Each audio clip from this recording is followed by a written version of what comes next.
Bienvenue dans cette nouvelle édition de l'Africa Newsroom sur Africa 24. Réélu pour un nouveau septennat à la tête de l'État du Cameroun, le président Paul Biya ouvre une nouvelle page de l'histoire nationale. Le chef de l'État fait face à une double exigence, consolider la stabilité politique et accélérer la transformation économique du Cameroun, pilier économique de la CEMAC. Quelle trajectoire pour ce nouveau mandat? Quel changement attend le peuple camerounais?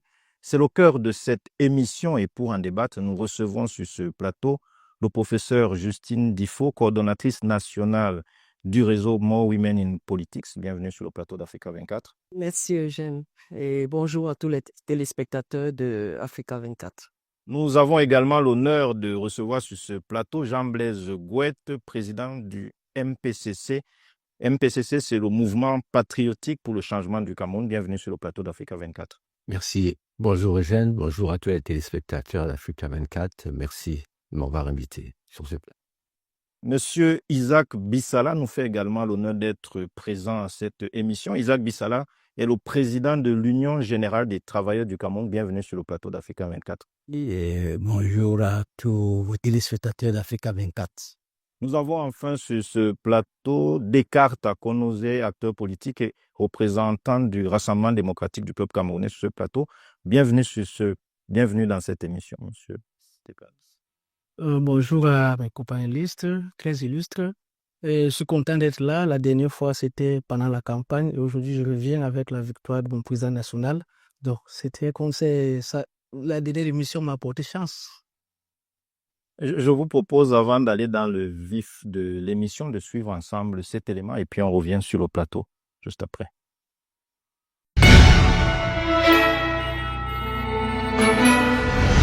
Atangandji, ministre de l'administration territoriale du Cameroun, s'est adressé à la presse nationale et internationale ce 28 octobre 2025 dans un contexte marqué par les tensions post-électorales observées dans certaines localités du Cameroun, principalement dans les régions de l'Est, à l'Ouest et dans le littoral du pays, faisant plusieurs victimes et des pertes matérielles énormes. Le ministre Atangandji a évoqué plusieurs de ces faits, en l'occurrence la destruction d'édifices publics, le pillage des commerces, la destruction de matériel roulant des forces de maintien de l'ordre, survenus à différents endroits du territoire national lors de manifestations non autorisées.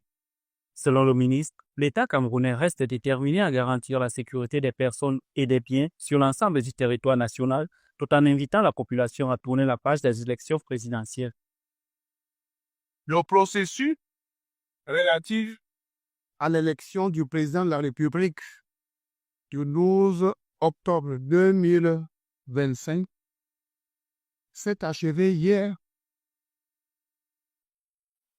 27 octobre 2025, avec la proclamation des résultats par le Conseil constitutionnel, seul organe habilité à le faire.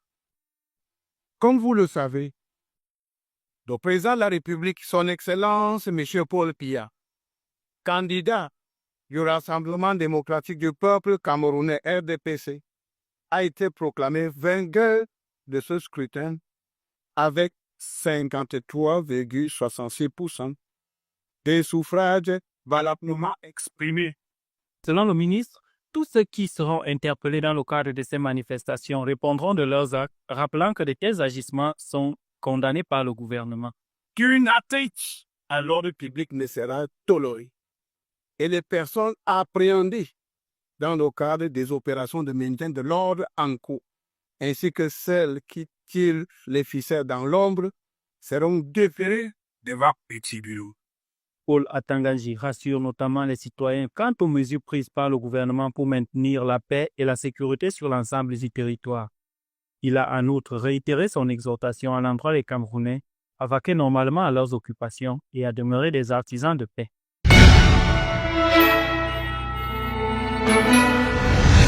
Professeur Justine Difo, comme on vient de le voir dans cet élément, le septennat s'ouvre sur des défis de paix.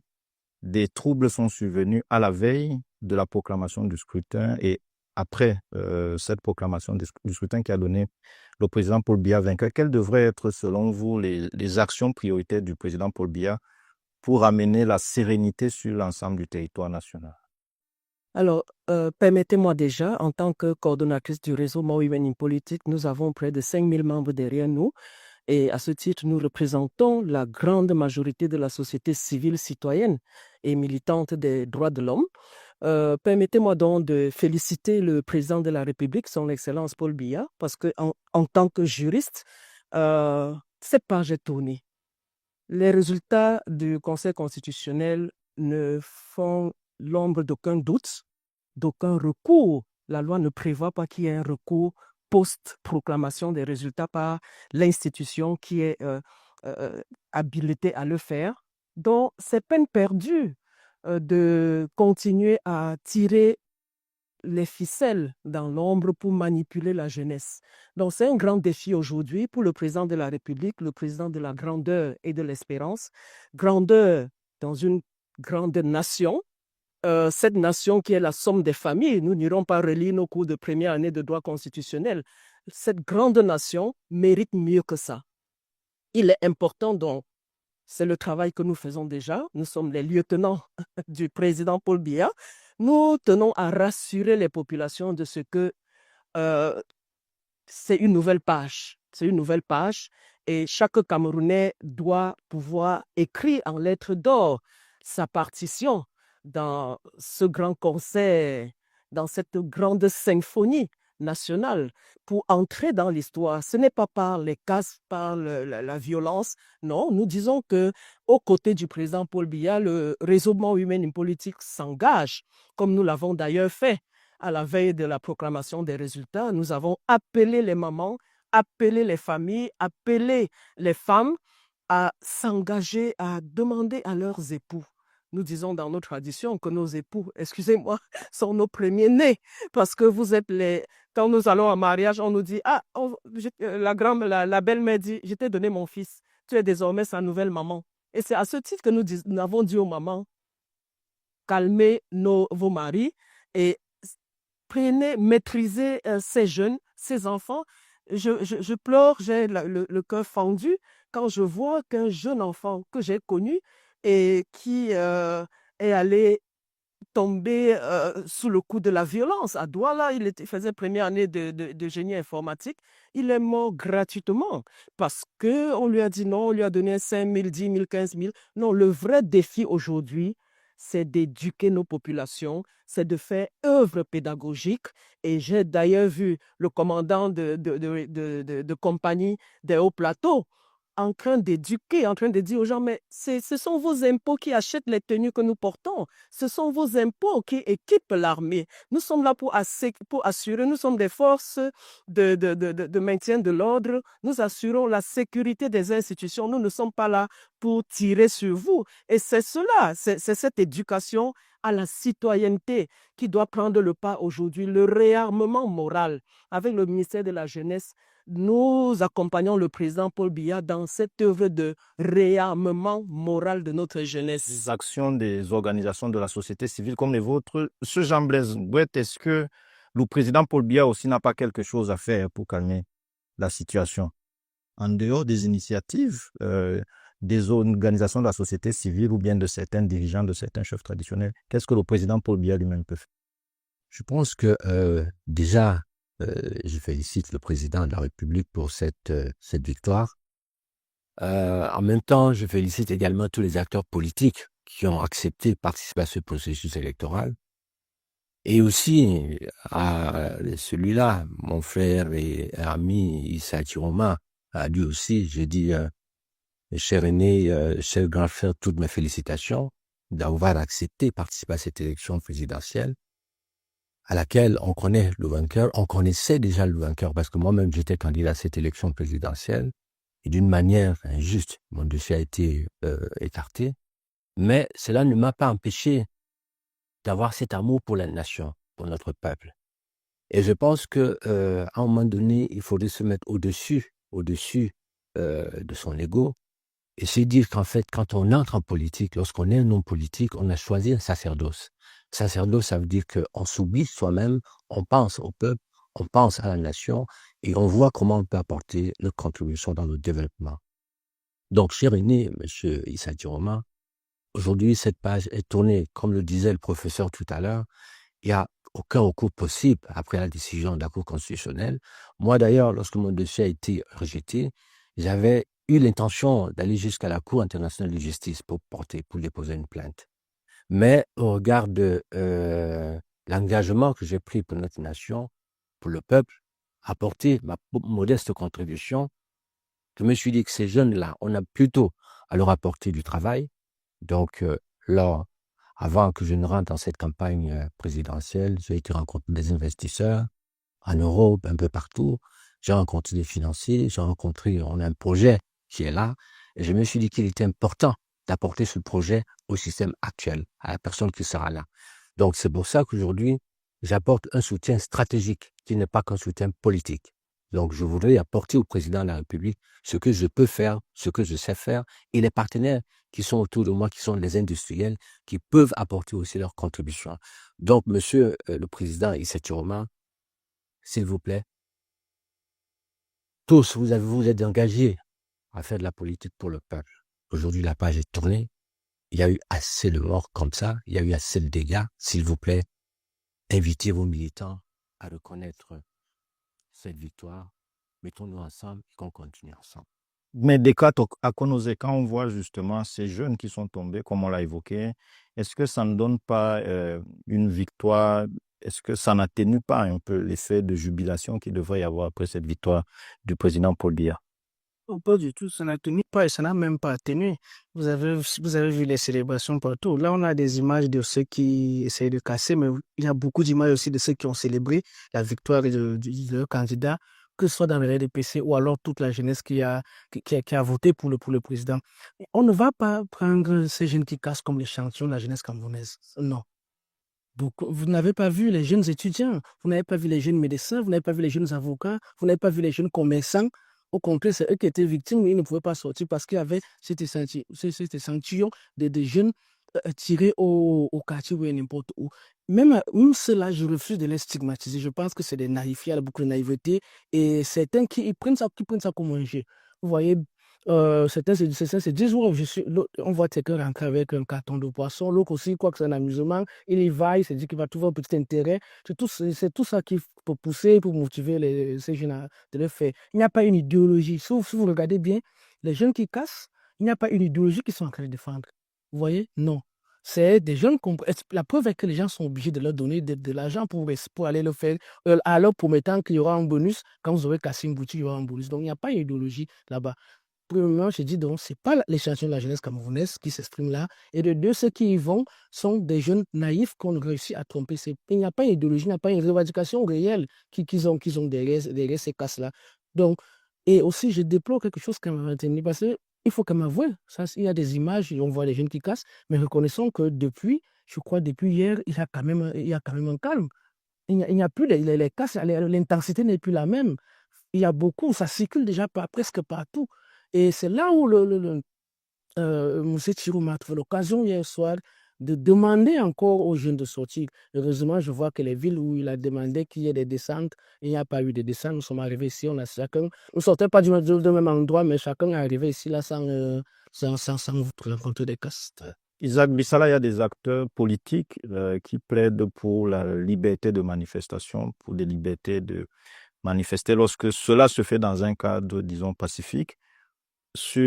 Parmi ces jeunes qui revendiquent, on a vu des gens qui mettent des pancartes qui crient Issa Chiroma président.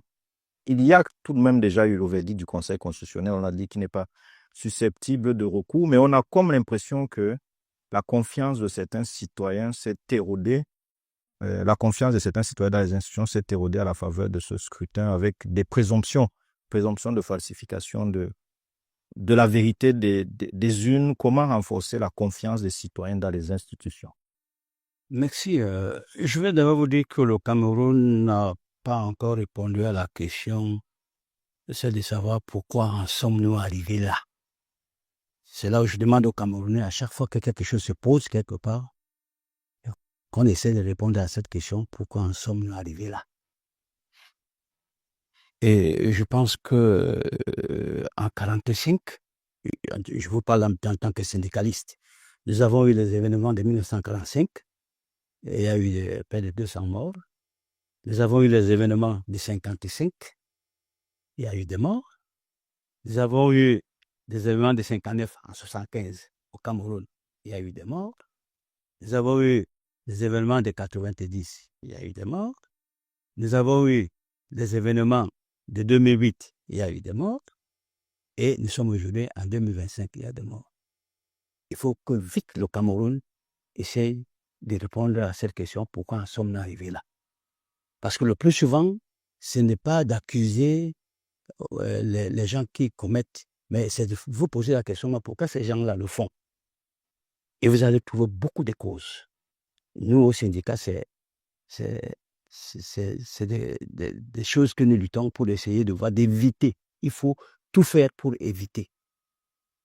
Et nous, Lorsque des gens cassent, on ne va pas les laisser casser. Hein. vous savez que pour casser, je disais à quelqu'un que j'ai connu au syndicat, c'est notre métier, les manifestations. C'est notre métier de manifestation.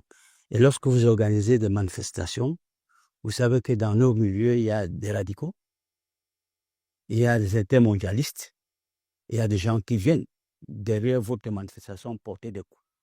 Et il y a même des fois, ce que les gens ne savent pas, des gens, vos opposants qui viennent commettre des trucs pour vous mettre sur votre dos. Je pense que vous êtes très jeunes, mais si vous avez suivi ce qui s'est passé vers les années 59 à 75 dans la zone Bassa et Bamileke, on vous dira que on mettait des choses sur le dos des nationalistes comme si c'était eux qui faisaient. Il y a beaucoup de choses qui se passent, mais donc, à un moment donné, on essaie de les mettre sur le dos des uns et des autres. Mais je vous dis ici, je suis tout à fait d'accord avec ceux qui disent qu'il faut qu'il y ait la paix. Et la paix, c'est éviter beaucoup de choses. On arrive à la paix parce qu'on a évité beaucoup de choses. Et la professeure parlait tantôt de l'éducation. Vous savez, et lui, il a dit un mot, l'idéologie. Quand vous regardez le débat politique au Cameroun, le débat politique au Cameroun est devenu individualiste. Après, il est tombé dans le tribalisme. Je ne sais pas si vous comprenez. Et il n'y a aucun débat. On ne met pas les gens autour de la table pour que les gens présentent les programmes et pour que les gens sachent exactement que voilà ce que je propose. Je fais l'économie de la gauche, je fais l'économie de la droite. Moi, dans mon économie de la gauche, voilà ce que je peux faire pour que le Camerounais trouve du travail et va le sauter de la droite. Pourquoi on cite les noms des gens? Paul Biya, Tiroma, Kamto, Kravalibi, ceci, cela, on passe le temps. Et à chaque fois que vous avez cité les noms de ces gens, ce qui veut dire que vous n'avez pas cité le nom d'un individu, mais vous avez cité le nom de tous ceux qui sont derrière cette personne-là. Et si vous avez mal parlé de ces personnes, les gens vont se dire, ah, comme c'est notre frère, vous allez faire ceci, vous allez faire cela. Exactement quand vous voyez ce qui est en train de se passer là aujourd'hui, c'est... J'ai vu hier un jeune homme à Nouvelle qui disait il n'y a pas la guerre entre les chrétiens et les musulmans. Mais ce monsieur-là, il sort d'où? Qui lui a dit qu'il y avait une guerre entre les musulmans et les chrétiens? Ça sort d'où ça? Donc chacun se met à dire du n'importe quoi. C'est peut-être la liberté. Alors maintenant, La Nouvelle, en fait. maintenant, Il est au quartier à Oussa. Je suis là à Nubel. Nubel, c'est ma première circonscription politique d'enfance. vous savez, à Nouvelle, Il y a beaucoup de musulmans là-dedans. Et c'est une zone cosmopolite. Donc, quand vous arrivez, les gens ont dû mettre ça en avant. en Comondo, ou autre chose, ce sont des gens qui vivent ensemble. Et Madame Lelin est une chrétienne, en fait. C'est pour ça que c'est revenu en surface. Vous comprenez le problème. Donc, moi, j'ai été élevé dans une ville industrielle, la première ville industrielle du Cameroun. Je vais vous dire tout ça ici, tout de suite, que je n'ai pas su, jusqu'en classe de 4e, je n'ai pas su que les Bamileke venaient de l'Ouest. On nous avait dit à l'école primaire que là, tu es né, c'est ton village. Donc, j'ai toujours pensé que nous étions ensemble de frères et tout ça là. Donc, maintenant, pour répondre Ah, le sujet en 30 secondes. oui, mais pour répondre à votre question de 30 manifestations, allons-y. les manifestations doivent être autorisées. Je crois que toutes les organisations internationales, personne n'a interdit les manifestations, que ce soit les manifestations politiques ou bien sociales. Mais ce qu'on demande, c'est que les manifestations doivent être pacifiques. C'est bien compris. 1 minute et puis... Ça a été tout sauf pacifique, hein. Ça a été tout sauf pacifique. On a vu le candidat Issa Chiroma se lever un matin et demander des manifestations pacifiques. C'est à se demander, ce ministre de la Communication qui a été mon patron, comment il a fait pour changer si vite. Parce que moi, je ne me retrouve pas en lui. Je connais la pensée politique, sa vision de paix. Mais c'est comme si officiellement on dit des marches pacifiques, mais en dessous, beaucoup de choses sont orchestrées. Je souhaiterais en 1 seconde remettre le débat sur la place et dans son contexte. Qu'est-ce qui s'est passé? On ne peut pas citer 2008. 2008, c'était la grève de la faim et les hommes politiques ont torpillé et c'est devenu ce que c'est devenu. Aujourd'hui, nous sommes dans un contexte, on ne peut pas dire que c'est parce que ces jeunes qui pour la plupart ont 16 ans, 17, 18 ans, instrumentalisés, qui ne savent même pas pourquoi on les envoie en route cassée. Et ils se retrouvent à aller piller, à aller voler, à aller vandaliser les boutiques. On ne peut pas dire qu'ils savent qu'ils sont là pour une cause politique.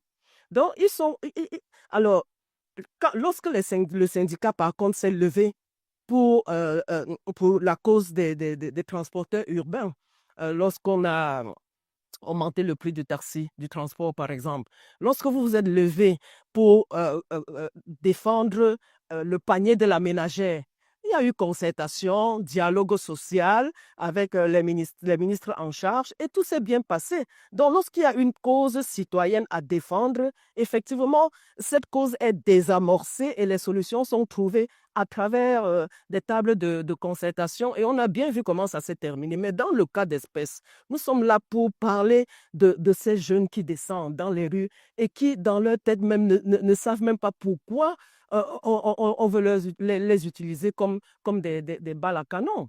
Alors, heureusement que notre armée... Sans objet, finalement. Oui, c'est sans objet, enfin, de notre point de vue. De mon point de vue, je pense que moi, j'aime pas ressasser le passé. Voilà, aujourd'hui, les questions de président a un nouveau mandat, une nouvelle confiance du peuple. Ça veut dire qu'il y a des problèmes qu'il faut résoudre, et urgemment. Ces jeunes-là qui sortent, beaucoup sortent des écoles, ils n'ont pas de travail. Beaucoup se retrouvent sur des mototaxis, alors qu'ils ont des doctorats, des licences, ainsi de suite. Beaucoup de ces jeunes sont au quartier, et ils voient les enfants mourir. Les enfants, ils se lèvent le matin. Les enfants n'ont ni à manger, ni à... C'est ça. Et les gars se disent, qu'est-ce qu'il faut faire? Nous sommes morts. Donc, je pense qu'aujourd'hui, avec en plus tous les problèmes que nous avons d'infrastructure, les routes, il n'y a pas de route, il n'y a pas d'eau, ainsi de suite, ainsi de suite. Autant de problèmes qu'il faille forcément résoudre le plus rapidement possible. Et je pense que ce mandat du président de la République, le défi, ce que nous apportons, ce qu'on a promis au président, c'est d'apporter notre contribution afin que l'homme politique ou le partenaire politique ou l'allié politique ne soit pas qu'un allié politique qui vient, qui applaudit, qui est politique. Non, on apporte ici une contribution stratégique. Ça veut dire quoi? Ça veut dire que ces jeunes-là qui cherchent du travail, qui sont dans les quartiers, qui à la limite n'ont pas de moyens pour aller pour exister, donc à ces jeunes, on leur dit, on vous apporte là le mandat du président, ça va être un mandat forcément, qui va être un mandat, il sera entouré de technocrates, parce que ça ne devra plus être seulement des hommes politiques qui viennent applaudir ou des récompenses qu'on donne, mais des personnes qui apportent au président de la République des solutions, et qu'on aille chercher ces solutions, qu'on trouve des emplois. On a beaucoup de richesses au Cameroun, il faut les industrialiser, il faut les transformer, il faut aller chercher des industriels. Il faut qu'on puisse apporter demain des solutions à ces jeunes-là qui attendent, qui n'ont plus d'espoir. Il faut leur redonner espoir. Donc je pense qu'en fait, il y a quand même des problèmes. Pourquoi ils descendent? Il y a beaucoup de problèmes. Et quand tu as connu les attentes de certains citoyens pour le renouvellement de certains dirigeants, On a vu ici le dernier septennat qui est passé et même le septennat précédent, des ministres qui sont restés en fonction longtemps. Est-ce que ce renouvellement de la classe dirigeante peut avoir un impact positif sur les attentes de la population de manière générale pour ce nouveau septennat? Puis bon, moi, je pense que les attentes, n'est-ce pas, ou trouvent des solutions quand il y a des personnes compétentes, des personnes engagées à travailler. Je ne sais pas ce qu'on appelle renouvellement, c'est-à-dire est-ce qu'il faut changer des gens, est-ce qu'il faut changer l'âge des gens qui travaillent, je ne sais pas. Changer des gens qui sont en poste. Changer des gens qui sont en poste, ce qui est le plus important, c'est qu'on prenne en compte nos revendications, qu'on prenne en compte nos attentes, nous jeunes, les femmes et tout le monde d'ailleurs. Ce n'est pas qu'il n'y a pas que les jeunes et les femmes, tout le monde a des attentes avec la République. Bon, ça, c'est les nouvelles personnes, mais qu'il y ait une nouvelle dynamique, qu'il y ait une accélération dans la résolution de nos problèmes. Maintenant, changer les hommes, ça revient de la discussion du chef de l'État. Je ne saurais répondre à ça, mais ce que je sais, c'est que le président est engagé et il va transmettre cet engagement à tous ses collaborateurs, anciens ou nouveaux, pour que nos revendications, pour que nos attentes trouvent satisfaction. Le président de la République, Paul Biya, réélu pour un nouveau septennat, a en tout cas fixé ses priorités dans son discours de campagne tenu le 7 octobre à Maroua. Nous allons marquer une courte pause et nous revenons à l'instant pour la deuxième et dernière partie de cette édition spéciale de l'Africa Newsroom consacrée aux priorités du nouveau septennat.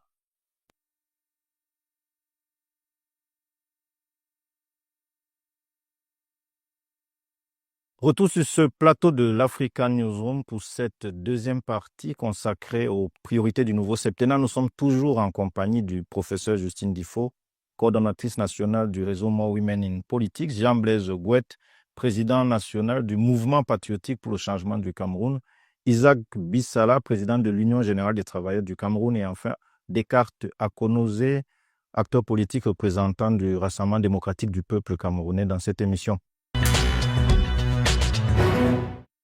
Madame, Messieurs, je vous propose de suivre cet élément et puis on prend le débat juste après.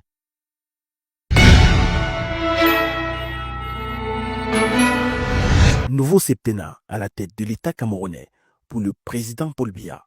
Le Conseil constitutionnel a déclaré lundi 27 octobre le candidat du RDPC vainqueur de l'élection présidentielle du 12 octobre 2025. Le président Paul Biya place le nouveau septennat sous le signe de la grandeur et de l'espérance, une vision pour consolider la construction d'un Cameroun confiant en son avenir, engagé dans la modernisation de ses infrastructures et attaché à l'épanouissement de sa jeunesse et des femmes. Nous allons faire preuve de plume inventivité et d'ingéniosité pour faciliter l'insertion socio-économique et une retour en entrepreneuriat de nos jeunes compatriotes.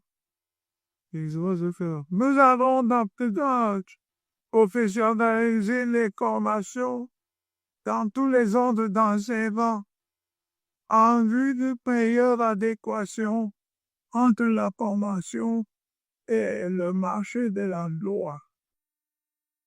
Nous devons intensifier nos efforts en matière d'éducation et d'autonomisation des femmes. Il nous faut davantage de femmes à tous les niveaux de réponse. Nous verrons mieux que par le passé au respect de leurs droits et à la protection contre les violences des quotidiennes. Accès à l'eau et à l'énergie, à l'emploi, accès aux soins de santé. Le président compte également relever le défi dans ces secteurs névralgiques qui constituent une grande part des frustrations des citoyens. Le chef de l'État s'est également engagé à mettre un accent sur les infrastructures routières au cours du prochain mandat.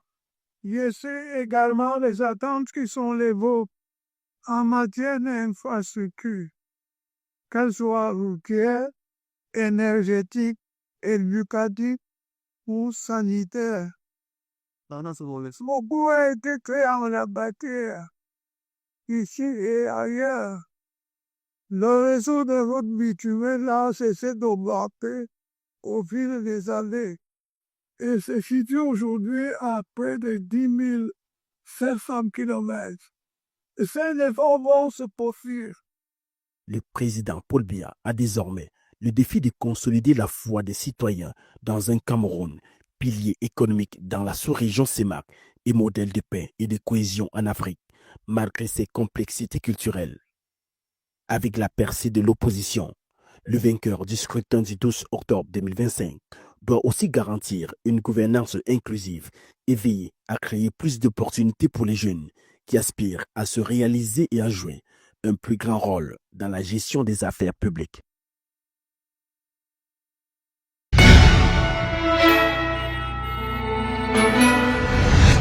Isaac Bissala, le président Paul Biya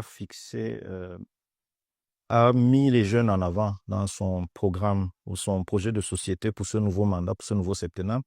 Donc, nous le rappelons, la jeunesse, les jeunes de moins de 35 ans, c'est plus de 65% de la population.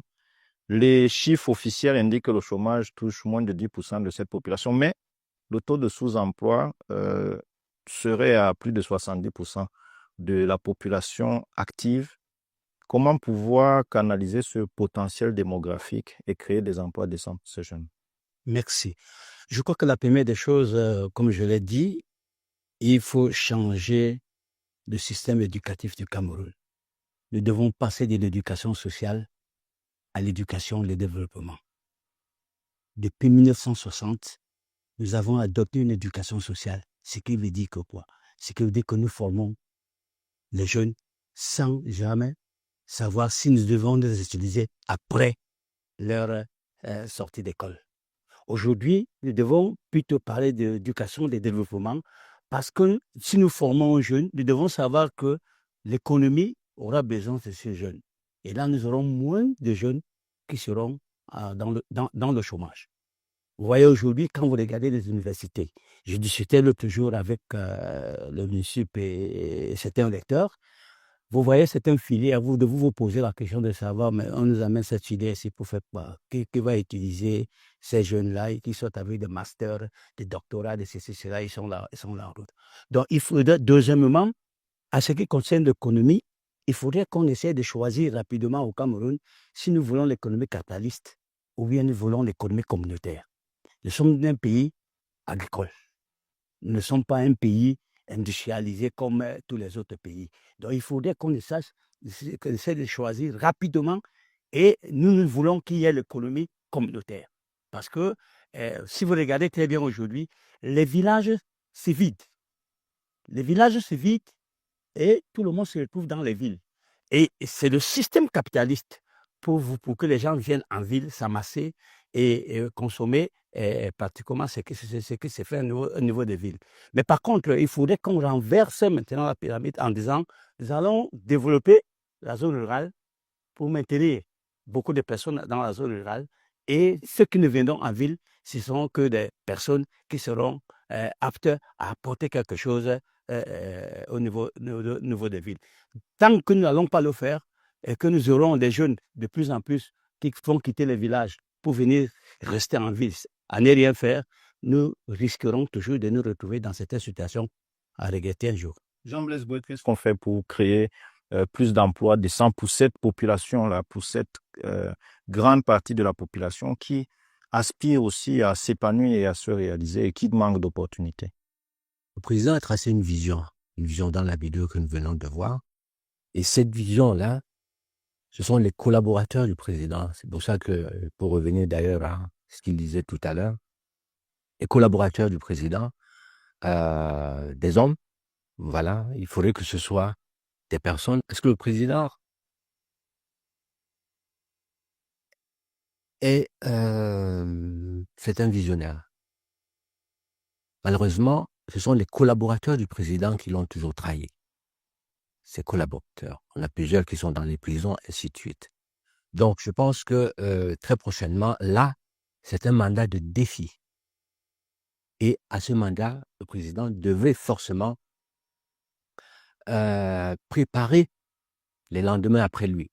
Et ces lendemains-là, il faudra que le Cameroun puisse se mettre sur l'autoroute pour pouvoir effectivement avoir autour du président des hommes qui peuvent impulser. Il parlait tout à l'heure de ce qui s'est passé au Cameroun depuis. Ce n'est pas la faute du président de la République. c'est la faute aux collaborateurs qui entourent le président et les hommes d'affaires aussi. Donc, il faudra créer des opportunités pour ces hommes d'affaires qui viennent investir au Cameroun.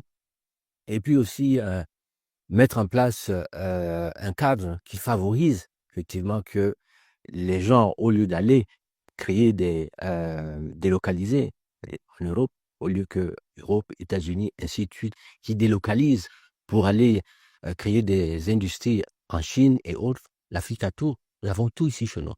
Donc, il faudra forcément des gens autour du président qui vont chercher ces investisseurs-là et qui les ramènent ici pour leur dire, venez au Cameroun, il faudra, à partir d'ici, nous avons toutes les matières premières. Ces matières premières qu'on exporte. Donc, il faudra les transformer sur place, amener ici, les transformer sur place et créer des emplois, amener des investisseurs ici au Cameroun, mettre en place des entreprises, des industries dans des zones industrielles dans lesquelles ici ils peuvent produire et réexportent vers les États-Unis, vers la Chine, vers l'Europe, ainsi de suite. Donc, il faut effectivement des hommes et des femmes autour du président. Là aussi, vous parliez tout à l'heure des femmes, président est engagé dans sa vision à mettre en lumière des femmes. Ça fait partie aussi de nos engagements.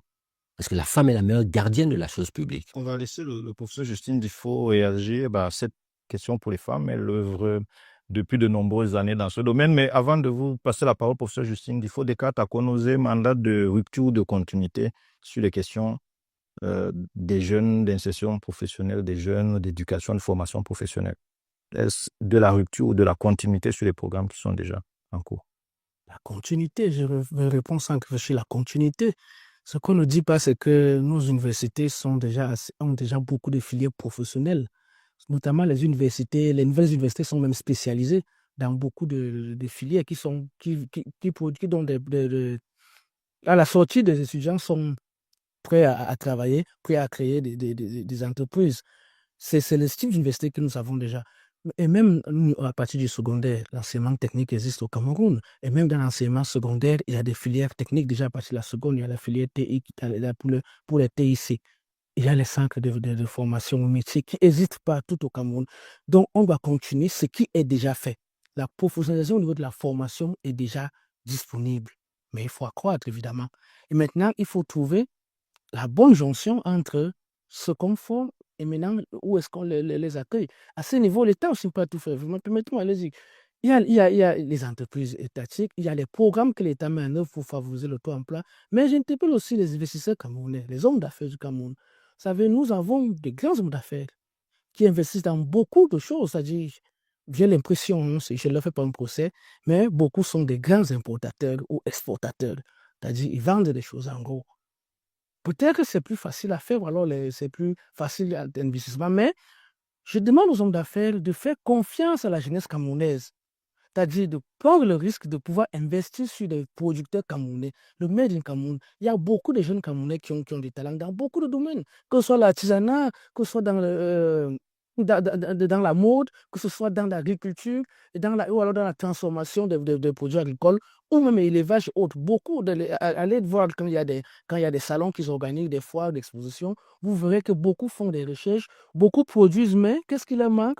La capacité de produire en quantité pour que ça devienne une entreprise, pour que ça devienne une industrie et recruter d'autres. Parce qu'un Camerounais qu'on finance, un projet financé, d'un jeune qu'on finance, il va commencer avec certains, 2 ou 3 qu'il va recruter, 2 ou 3 va devenir 10, 20, 15, et c'est comme ça qu'on lutte contre le chômage. Voilà, c'est ça que, tel que le président l'a dit.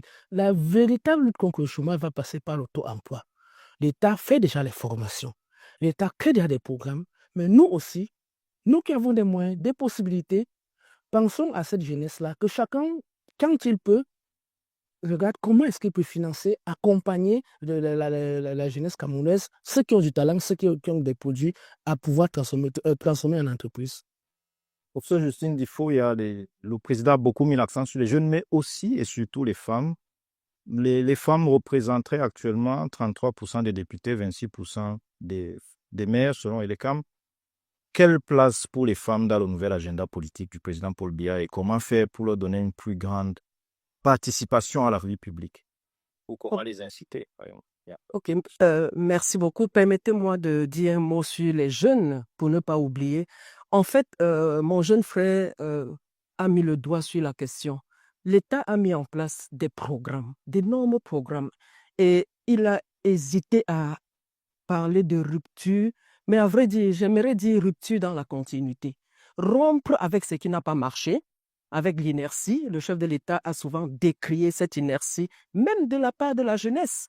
Je travaille aujourd'hui, j'ai créé une université privée d'enseignement supérieur centrée sur la professionnalisation. Les jeunes ne sont pas au courant de tous les programmes qui existent au ministère de l'Emploi et de la Formation professionnelle. La carte biométrique jeune compétent du ministère de la Jeunesse, ils ne sont pas au courant. Alors, à qui la faute? La jeunesse est moulée à la sécurité du matricule. Ils sortent même de ces universités professionnelles et veulent aller faire des concours. C'est dramatique. Nous organisons des masterclass tous les mois et nous découvrons des choses, nous entendons des choses. Quelqu'un qu'on vient de sensibiliser sur un thème comme au-delà des diplômes, des certifications internationales, il revient me dire, maman, je vais faire le concours de l'ENAM. J'ai dit, mais attends, on vous a parlé pendant des heures, on croyait vous sensibiliser, travailler sur votre mindset. Le chef de l'État ne peut pas tout faire. Les programmes sont là. Nous devons nous approprier ces programmes et amener la jeunesse et les femmes, et je transite, à saisir l'opportunité de ce septennat de grandeur, ce septennat de l'espérance. Grandeur en ceci que, oui, le chef de l'État est un président qui promeut la grandeur et l'excellence. Depuis qu'il est arrivé au pouvoir, il est passé de je m'engage à faire de l'égalité entre les hommes et les femmes une réalité à je m'engage à faire de l'institutionnalisation de l'approche genre une réalité au Cameroun. Il a même parlé de la parité en 2018. Aujourd'hui, dans son discours, il dit qu'il accordera aux femmes davantage, il permettra aux femmes à être... Non, il accordera davantage de femmes, il nommera davantage de femmes à tous les niveaux de responsabilité, à tous les niveaux de responsabilité. Vous avez cité les postes électifs. C'est très important parce que nos lois sont faites de façon inclusive, dans le respect de l'équité. Et ce sont ces béquilles institutionnelles qui sont symbolisées par la prise en compte du genre dans le code électoral. Nous avons au moins 6 dispositions dans le code électoral de 2012 qui intègrent le genre comme un levier obligatoire sur les listes de candidats aux différents scrutins de liste. Une liste qui n'a pas de femmes est automatiquement rejetée. C'est à la faveur de cette loi que nous avons 35% de femmes à l'Assemblée nationale, 33% au Sénat. Et nous disons ceci que si nous croyons et nous nous engageons, le président l'a dit, nous devons aussi engager les femmes à donner corps et étoffe à cette vision du chef de l'État. Mais ce qui devrait être fait en priorité, parce que vous nous avez appelé pour ça, l'un des grands défis de ces engagements, c'est que voilà la loi électorale de 2012 qui n'a pas de décret d'application. Je parie sur la tête de mon père que je n'ai pas connu qu'on n'aurait pas eu tant de désordre dans l'interprétation du code électoral s'il y avait eu un décret d'application. On m'a demandé sur un plateau pourquoi est-ce qu'il était nécessaire de garder 15 jours entre l'élection et la proclamation des résultats. J'ai dit oui, parce qu'il faut éviter les erreurs matérielles. Qui va vite, va trop mal en besogne, recommence. Et c'est là où les accusations, les suspicions vont s'installer. Mais s'il y avait eu ce décret d'application, le Camerounais aurait compris très rapidement pourquoi les modalités d'application de la loi de 2012, la loi électorale. Aujourd'hui, en représentant les femmes, je voudrais porter la voix des femmes et c'est ce plaidoyer que nous faisons depuis 2012. Nous voulons que le président de la République adopte ou proclame, soit par voie d'ordonnance, soit par voie de décret d'application, un texte qui explique les modalités de mise en œuvre du genre dans le code électoral. L'article 298, oui, c'est un aspect très important. Les lois sans décret d'application du temps du Premier ministre Philémon Yang, il l'a dit, toute loi doit monter à la primature avec un décret d'application. Je vais très vite. Non, c'est une béquille juridique institutionnelle très importante. Le décret d'application, l'article 298, doit être mis en mouvement pour qu'un texte réglementaire vienne donner raison au président de la République en 2026. Sinon, on verra encore les listes de candidats à la mairie avec 35 femmes, avec 35 candidats et une seule femme, et on dira que le genre est respecté. Et on fera mentir au président de la République qui a dit que son souhait est qu'il y ait plus de femmes à tous les niveaux de responsabilité. Cela est très important. S'agissant des jeunes, je sors par là.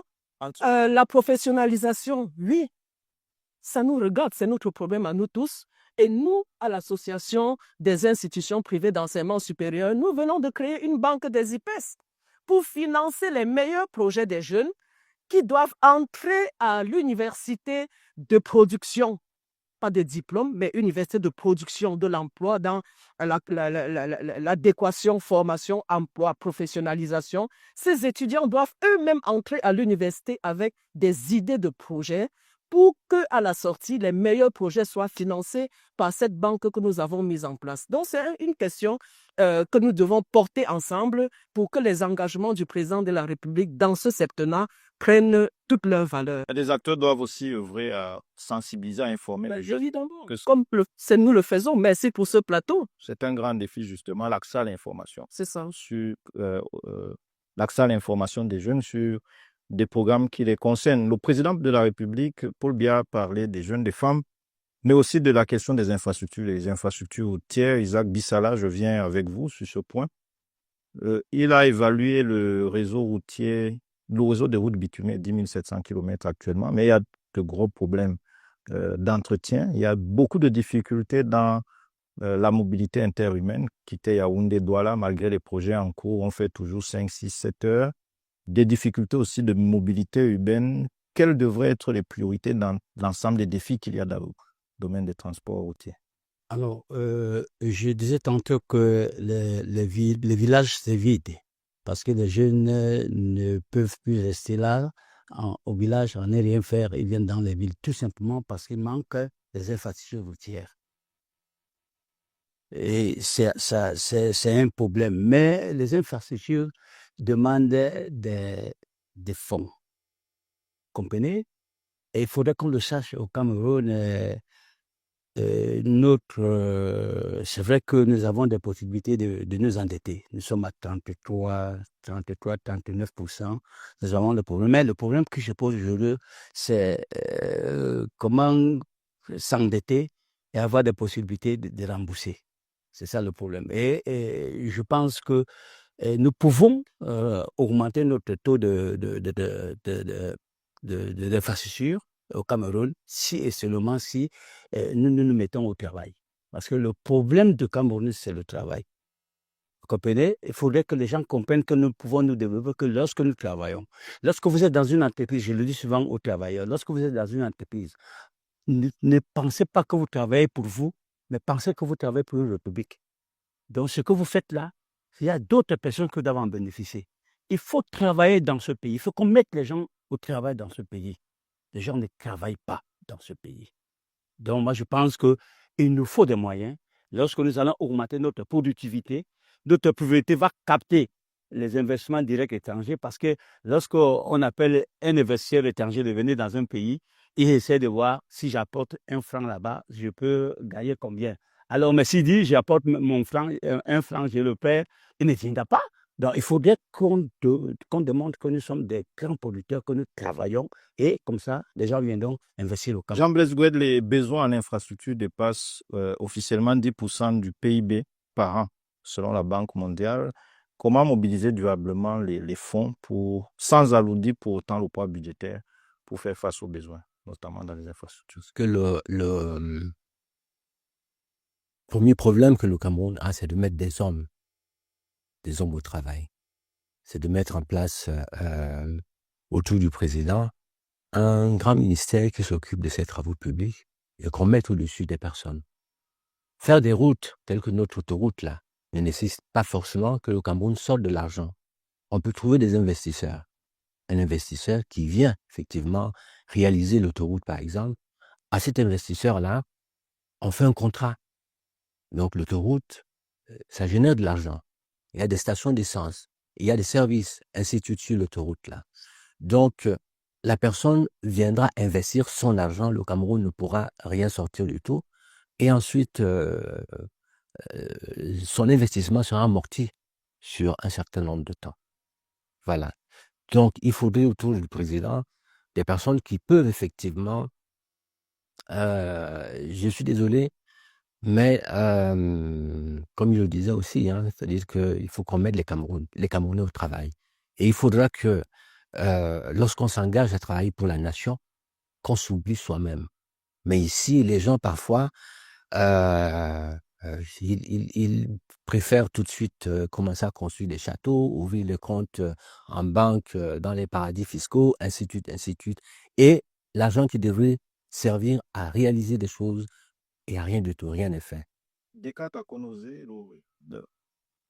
Est-ce qu'il ne faudrait pas effectivement, comme il le dit, qu'il y ait aussi plus de réformes de gouvernance, de transparence financière, que l'accent aussi soit mis sur ces points pour pouvoir mieux gérer les projets et les fonds pour le bénéfice des citoyens? Oui, dans tous les domaines, pas seulement les infrastructures. La transparence est requise. Il y a beaucoup de programmes, beaucoup d'institutions qui luttent contre la corruption, qui forcément freinent beaucoup de projets. Mais il faut quand même dire, quand on ne faut pas seulement dire que les gens ne travaillent pas. Quand le président parle de 10 000 km de goudronnées, les gens regardent seulement, peut-être disent non, l'autoroute de Douala n'est pas terminée, comment pas dire, mais non, il y a beaucoup d'arrondissements qui n'étaient pas reliés par le goudron, aujourd'hui qui sont reliés par le goudron. Aller dans les départements, ça circule déjà beaucoup. Ça veut dire qu'il y a quand même des gens qui travaillent. Mais quand des gens travaillent, on leur demande de faire mieux, on leur demande de faire plus. Le président lui avait reconnu que les fonds que nous mettons sur les routes ne sont pas toujours proportionnels au travail fait sur le terrain. Ça veut dire qu'entre ce qui est déployé et ce qui tombe comme résultat, il y a un gap. C'est ce gap-là qu'il faut combler. Tout le monde doit s'y mettre à toutes les échelles.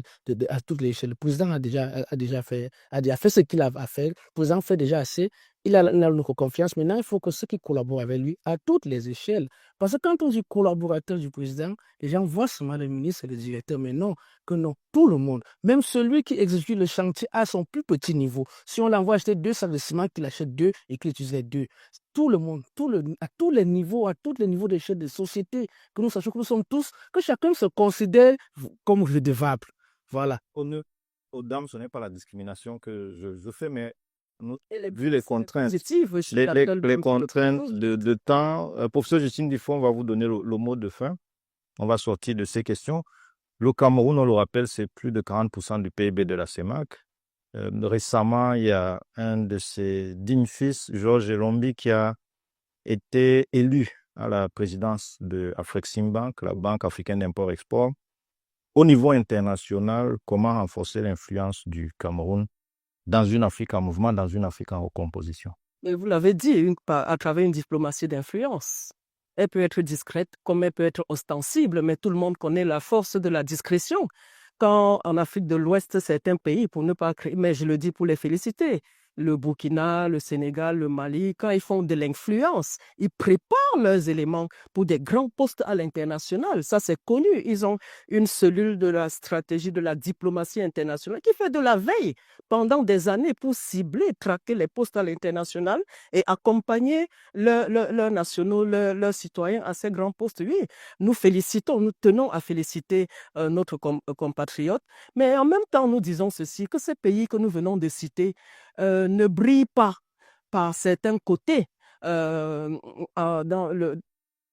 l'appréciation de la gouvernance. C'est un trait d'union très important parce que dans ces institutions internationales, on va regarder les indicateurs de gouvernance et on va se dire, mais attendez, pourquoi mettre tel et pas tel? Il a été là, mais vous oubliez de citer, ce n'est peut-être pas le lieu, certaines institutions où le Cameroun n'a pas été retenu pour telle ou telle raison, et notamment à cause du niveau de corruption à certains niveaux. Il a parlé d'acheter 2 sacs de ciment et utiliser les 2 sacs de ciment, le détournement des fonds et toutes ces choses-là, la corruption. Il me souviens qu'à l'époque, il y a environ 5 ans, Nous avons travaillé sur un projet, une proposition de texte avec l'Union européenne, avec la Banque mondiale et le FMI sur la prévention et la répression de la corruption. Voyez, alors, vous avez des pays qui ont clairement ces textes. Peut-être qu'après la sensibilisation, il faut monter d'un cran dans la coercition et dans la pénalisation ouverte de ces actes pour que les autres pays nous fassent confiance. Donc, en matière de gouvernance, effectivement, nous sommes sur le chemin, nous sommes embarqués et nous savons qu'avec ce septennat qui est un grand défi pour le président Paul Biya, il va prendre d'énormes mesures concrètes pour que les investisseurs internationaux nous fassent confiance. Ce sera le mot de fin de cette édition de l'Africa Newsroom. C'est la fin de cette édition, de cette émission spéciale consacrée aux priorités du septennat. Nous étions en compagnie du professeur Justine Difo, coordonnatrice nationale du réseau More Women in Politics, de M. Jean-Blaise Gouet, président du MP, président national du MPCC. Le MPCC, nous le rappelons, vous avez soutenu le candidat Paul Biya pendant sa présidence et vous vous préparez pour les prochaines échéances électorales. Nous étions également en compagnie de M. Isaac Bissala, le président de l'UGTC, l'Union générale des travailleurs du Cameroun, et de M. Descartes Akonose, qui représentait le Rassemblement démocratique du peuple camerounais sur ce plateau, dont le candidat président sortant Paul Biya a été réélu à la tête du Cameroun pour 7 ans. Nous vous remercions, madame, messieurs, d'avoir honoré l'invitation d'Africa 24. Merci. Merci beaucoup. Nous vous remercions également d'avoir suivi cette édition spéciale de l'Africa Newsroom. Bonne suite des programmes sur Africa 24.